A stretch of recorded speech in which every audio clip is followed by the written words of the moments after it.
रोहित शर्मा मुंबई के मैदानों का वल्ली।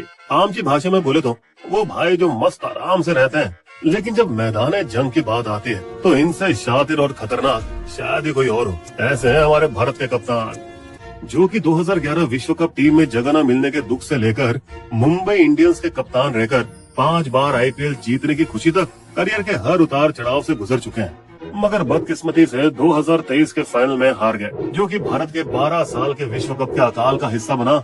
इसलिए जब 2024 T20 विश्व कप के लिए भारत की टीम में चुने गए खिलाड़ी लगभग 2022 के टूर्नामेंट वाले ही रखे गए, तब शंका का डंका बजने लगा कि उनकी कप्तानी में शायद टीम अब उतनी आक्रामक नहीं रहेगी और फिर से शायद जीती हुई बाजी हार में बदल जाए। लोगों को बात ये भी खटक रही थी कि आईपीएल से निकल रहे जवान धमाकेदार बल्लेबाजों को आखिर टीम से बाहर क्यों रखा जा रहा था, जिनमें से कुछ तो पिछले 2 सालों में कई T20 सीरीज जीत कर आए थे हार्दिक पांड्या की कप्तानी में, जिससे लग रहा था कि टीम इंडिया सही दिशा में जा रही है।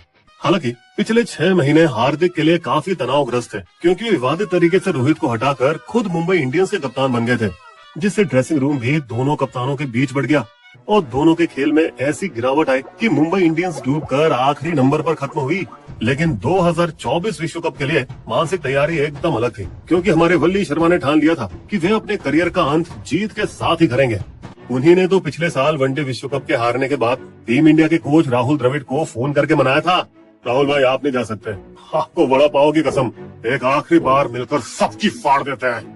हमारे द्रविड़ के लिए भी ये मुश्किल समय था, क्योंकि उनके खिलाफ भी आलोचकों के चाकू निकल आए थे। उन पर सवाल उठाया गया कि भले ही वो दिग्गज खिलाड़ी रहे हों, पर खेलते तो वे हमेशा टुकटुकी थे, तो वे आज के जमाने की ताबड़तोड़ क्रिकेट कैसे समझेंगे। हालांकि द्रविड़ को भी अपने आप को साबित तो करना था, और वेस्ट इंडीज में वर्ल्ड कप से बेहतर जगह और क्या हो सकती थी। वही जगह जहां उनकी कप्तानी में भारत 2007 वनडे विश्व कप में पहले ही दौर में हारकर बाहर हो गया था। मगर फिर भी अब आग और बर्फ की जोड़ी दोबारा आ गई, बीसीसीआई मुख्य चयनकर्ता अजित अगरकर के आशीर्वाद के साथ, इस विश्वास के साथ कि काफी समय से साथ खेल रहे इन दोनों दिग्गज खिलाड़ियों की जीत की भूख अब बड़ी हो चुकी होगी और पिछले कई सारे विश्व कप का बदला अब ये दोनों साथ मिलेंगे। तो भाइयों, भारत की जीत की खुशी में आप भी थोड़ा बिस्बो को सब्सक्राइब कर लीजिए, बेल आइकन टन दबाइए, फिर हम बताएंगे कि कैसे भारतीय टीम ने धमाकेदार पारी खेली। ये विश्व कप 1 महीने का सफर नहीं, बल्कि 2 साल की मेहनत का नतीजा है। वैसे ये कहना तो आसान था कि भारत को पूरे ताबड़तोड़ इरादे के साथ बैटिंग करने की जरूरत है, लेकिन टीम मैनेजमेंट को ये एहसास हुआ कि हार का डर भारत को बड़े मैचों में ले डूबता है। और विश्व कप जीतने के बाद रोहित ने ये माना भी। हाँ, ये सच है, 100 करोड़ लोगों की उम्मीदों का दबाव संभालना कभी कभी मुश्किल हो जाता है। अब तक भारत की रणनीति थी कि सब विराट जैसे एंकर के इर्द गिर्द बल्लेबाजी करेंगे और आखिर के 3 से 4 ओवरों में धोनी जैसे फिनिशर बन के दूसरी टीम के छक्के उड़ा देंगे। इस तरीके ने मॉडर्न क्रिकेट के शुरुआती दिनों में तो टीम को सफलता दिलाई, 2007-2011 विश्व कप और 2013 की चैंपियंस ट्रॉफी। लेकिन अब ये तरीका बेअसर हो चुका था, इसलिए इसमें क्रांतिकारी बदलाव हुए। जैसे अब सिर्फ स्टार खिलाड़ियों के रनों के भरोसे नहीं रहना था, जरूरी ये भी था कि पूरी टीम एक साथ मिलकर कितना बड़ा स्कोर कर सकती है। तो हमारे शर्मा जी ने वनडे विश्व कप से ही तेज और उड़ती हुई शुरुआती मिसाइलें रख दी। 125 के बड़े स्ट्राइक रेट के साथ उन्होंने आउट होने के डर को मन से निकाल दिया। ऑस्ट्रेलिया के खिलाफ फाइनल मुकाबले में भी इतना टेंशन फ्री बल्ला घुमाया उन्होंने कि आलोचकों की बोलती बंद हो गई, लेकिन उन्हें पता था कि वो क्या कर रहे हैं। और इस बार दोबारा उसी सुपरफास्ट जोखिम की वजह से 92-41 रनों की पारी ने ऑस्ट्रेलिया को T20 विश्व कप से बाहर पटक दिया, जिससे दिल जले भारतीय फैंस के लिए 19 नवंबर 2023 का बदलाव पूरा हुआ। लेकिन अब बाकी खिलाड़ियों का भी उनके जैसा खेलना जरूरी था। मैं अकेले इस पहाड़ पर नहीं चढ़ सकता, अगर मुझे शिखर पर पहुंचना है तो मुझे सबकी ऑक्सीजन की जरूरत पड़ेगी। उनका ये जादू उनके साथी दिग्गज विराट पर भी चढ़ा, जिन्होंने टीम के लिए अपना अभिमान छोड़ा और पहली ही गेंद से धनाधन मारने की कोशिश की, भले ही चाहे वो इससे हर मैच में फ्लॉप रहे हो। और इससे विराट पर काफी दबाव भी पड़ा, क्योंकि बेहद टैलेंटेड युवा जायसवाल डगआउट में अपने मौके के इंतजार में थे। लेकिन मुकद्दर ने भी ऐसी योजना बनाई कि फाइनल में 3 विकेटें जल्दी गिर गई और इससे हमारे सिकंदर कोहली को अपने पुराने एंकर अंदाज में खेलने का मौका मिल गया, जिससे उन्होंने बखूबी निभाया। 59 गेंदों में 76 रन और फाइनल्स में प्लेयर ऑफ द मैच का खिताब जीता, जिसने उनके बड़े मैचों में फ्लॉप होने की आलोचना को करारा जवाब दिया। वैसे बता दें कि उनमें से एक हम भी थे जिन्होंने उन्हें T20 टीम से हटाने की मांग की थी। हमारे चौकर्स वीडियो में देखिएगा। सलामी साझेदारी वाले भाइयों ने उनके बीच के दरार की गपशपों को भी स्टेडियम के बाहर ठिकाने लगा दिया। विराट का जादू स्काई पर भी चला। उसने भी आलोचकों का मुंह बंद किया अपना 360 डिग्री खेल सेमीफाइनल्स में दिखाकर, जो उन्होंने अब तक बड़े मैच में नहीं किया था। वे इंग्लैंड के खिलाफ एक मुश्किल पिच पर भारत को 171 रन तक ले गए। यहाँ पहले तो टीम 150 में ही खुश हो जाती थी और अब यहाँ अंग्रेजों को पछाड़कर 2022 T20 विश्व कप का बदला भी पूरा हो गया। रोहित का एक और इक्का था शिवम दुबे को धीमे KL राहुल की बजाय टीम में लाना, जिनका काम था बीच के ओवरों में फिरकी गेंदबाजों के छक्के छुड़ाना। और भले ही वे पूरे टूर्नामेंट में काफी हद तक इसमें फेल हुए, लेकिन वे फाइनल्स में आखिरी ओवरों में तेजी से रन बनाकर एक बहुत ही जरूरी पारी टीम के लिए खेल गए। यहाँ सभी फेल होने का रिस्क ले सकते थे, क्योंकि 8 बल्लेबाजों का पैर हर समय रनों की गति में रफ्तार लाने पर रहता था, बिना स्कोर कार्ड की परवाह किए। इससे भी मदद मिली कि बल्लेबाजों का क्रम लचीला रखा गया। ओपनर्स जोड़े को छोड़कर बाकी सभी कभी भी बल्लेबाजी करने के लिए तैयार है ना। 5 से 8 नंबर के धमाकेदार बल्लेबाजों को ऊपर भेजा गया विपक्ष को चौंकाने और उनकी योजनाओं को भंग करने के लिए। यहाँ हमारे अक्षर छुपे रुस्तम हीरो निकले, जिन्हें ऊपर मार धाड़ करने के लिए भेजा गया, जिस वजह से भारत टूर्नामेंट के हर मैच में अच्छा स्कोर ला पाया।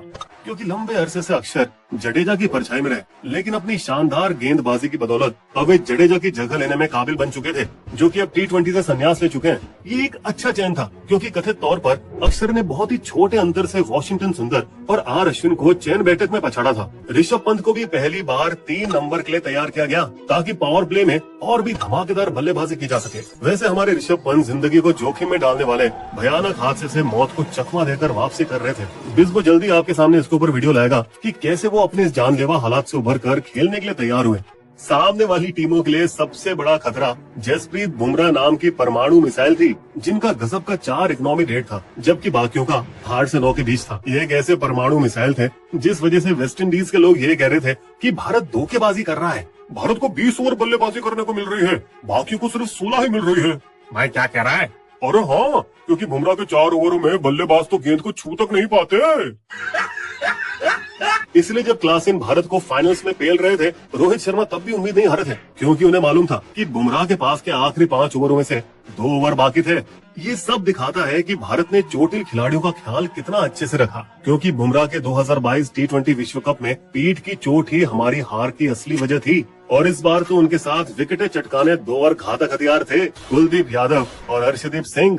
लेकिन हमारे रोहित की सबसे आक्रामक चाल थी 3 पूरे ऑलराउंडर्स को टीम में रखना, ताकि बल्लेबाजी और गेंदबाजी की लाइनअपों को लंबा किया जा सके। तो जब ऐसा लगने लगा कि दक्षिण अफ्रीका अपने 32 साल के चौकर्स यानी बड़े मैच में फेल होने के बोझ से निकल जाएंगे, तब हाथ में गेंद लिए खड़े थे हमारे हार्दिक पांड्या, जिनके कानों में उस समय फैंस की नाराजगी और ऑनलाइन ट्रोल्स की गालियां गूंज रही थी। और जबकि बहुतों को उन पर बिल्कुल भरोसा नहीं था, फिर भी वे अपने इन जहर के लड्डुओं के साथ तैयार खड़े थे। जैसा कि मुंबई के मैदानों में कहावत है, उन्होंने चालाकी से डाली थी वाइट ऑफ कटर गेंद, जो हवा में तैरती हुई क्लासन के दिल को लुभाती हुई गई, ताकि वे बड़े शॉट लगाने के चक्कर में अपना आपा खो दें और उनका बल्ला गेंद को चूमने की गलती कर बैठे। भारत की जीत के बाद वानखेड़े स्टेडियम में जश्न मनाते हुए रोहित ने उनका नाम लिया, हार्दिक। समा पूरी तरह से बदल गया था और 6 महीने में पहली बार एक उत्साह से भरी भीड़ ने उनका जय जयकारा किया, जिससे हार्दिक की आंखों में आंसू टपक पड़े, जो रुकने का नाम ही नहीं ले रहे थे। हालांकि उन्हें स्काई को भी धन्यवाद देना चाहिए, उनके चमत्कारी भगवानी पैर को, जिसके बल उन्होंने कैच लिया। इतने दबाव में सीमा रेखा से कुछ मिलीमीटर दूर पर ही पैर को बैलेंस करना और फिर गेंद को उछाल के लपक लेना, ये बिल्कुल मैराडोना के चमत्कारी गोल की तरह था, जिसने अर्जेंटीना को फुटबॉल विश्व कप जिताया था 1986 में। भारत की फाड़ू फील्डिंग का श्रेय जाना चाहिए 2023 वनडे विश्व कप में हर मैच के बाद सबसे बेहतरीन फील्डर्स मेडल के बढ़िया आइडिया की शुरुआत से।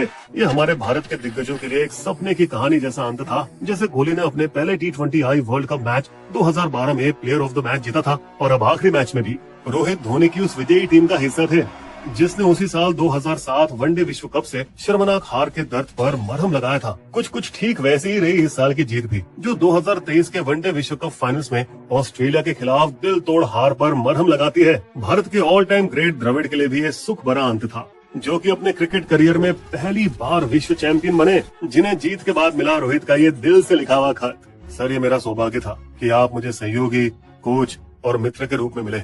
वैसे सर, मैं आपको बताना चाह रहा था कि मेरी पत्नी आपको मेरे दफ्तर में मेरी ही पत्नी कहती है। इस विनम्र बंदे ने बोर्ड द्वारा दिए जा रहे एक्स्ट्रा 2.5 करोड़ बोनस को भी लेने से इनकार कर दिया। नहीं सर, मैं कोचिंग स्टाफ के बाकी सदस्यों जितना ही पैसा लूंगा। और अब आ रहे हैं तेज तर्रार नए कोच गौतम गंभीर, भारतीय क्रिकेट को नई ऊंचाइयों पर ले जाने के लिए। नए दौर की पहली चैन बैठक में ही कथित तौर पर काफी आग उगली गई, जिसमें श्रीलंका दौरे के लिए हार्दिक की कप्तानी सबसे गर्म मुद्दा बनी। वे उप कप्तान है, उसे प्रमोट ना करना नाइंसाफी होगी। सिर्फ रोहित ही उसे कप्तान के रूप में देखते थे, हम नहीं। और वैसे भी वो ज्यादातर चोटों से घायल रहते हैं। चलिए भविष्य का सोचकर तैयारी करें। इसलिए गंभीर के युग में स्काई को T20 कप्तानी की तरक्की और गिल को उनका उप कप्तान बनाया गया, जबकि पांड्या बाकी खिलाड़ियों जैसा ही रह गया था। ऐसा माना जाता है कि खिलाड़ियों को सूर्या पर भरोसा है और उनके साथ उन्हें बातचीत करने में आसानी होती है, क्योंकि उनकी कप्तानी कुछ हद तक रोहित से मिलती जुलती है। अब आगे चाहे कुछ भी हो, भारत हमेशा याद रखेगा पांडे और शर्मा के प्यार और आंसुओं की कहानी को, कोहली के बड़प्पन और बुमराह के करिश्मे को, स्काई के जादुई कैच को, और हाँ, द्रविड़ के जंगली जश्न को भी, जिससे हमारी एक पीढ़ी को जीत हासिल हुई। बिस्को की शायरी। राहुल द्रविड़ बर्फ है, रोहित शर्मा आग। वर्ल्ड कप की हार के धुल गए सारे दाग। चुनौतियों के सामने खड़े थे सारे साथ, ठुमके जीत के लगे लिया तिरंगा हाथ। हमारे वीडियो कंटेंट के सोर्सेस आपको डिस्क्रिप्शन में मिल जाएंगे।